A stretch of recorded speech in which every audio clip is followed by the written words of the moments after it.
Hello বন্ধুরা, nursery থেকে বোগেনবিলাস বা বাগানবিলাস গাছটি সংগ্রহ করলে সেটিকে কী করে পরিচর্যা করবেন এবং সেটিকে কীভাবে মাটিতে প্রতিস্থাপন করবেন সেই বিষয়ে আপনাদের সাথে আলোচনা করব।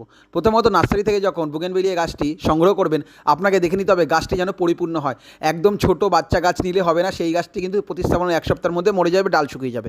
এবং গোড়ায় যে মাটিটি নার্সারি থেকে সংগ্রহ করছেন সেই মাটিটিকে কখনোই আগলা করে দেবেন না, শিকড় আগলা করবেন না, তাহলে কিন্তু গাছ মরে যাওয়ার সম্ভাবনা থাকে।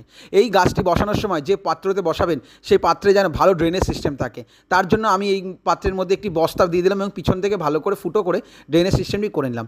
এর জন্য যে মাটিটি তৈরি করতে হবে সেই মাটির মধ্যে 50% গার্ডেন সয়েল, 50% কম্পোস্ট, কিছুটা নিমখোল এবং কিছুটা সর্ষের খোল দিয়ে এই মাটিটি তৈরি করে নেব। এবার গাছটিকে প্রতিস্থাপন করে দিলাম কিছুটা উপর থেকে জল দিয়ে, যেখানে বেশি রোদ পড়ে সেরকম জায়গায় রেখে দিতে হবে। এইভাবে আপনারাও গাছটিকে প্রতিস্থাপন করুন এবং দেখবেন এই শীতের সময় বোগেনবিলাস গাছের ফুল ফুটলে বাগান দেখতে খুব সুন্দর লাগে এবং মন খুশিতে ভরে ওঠে।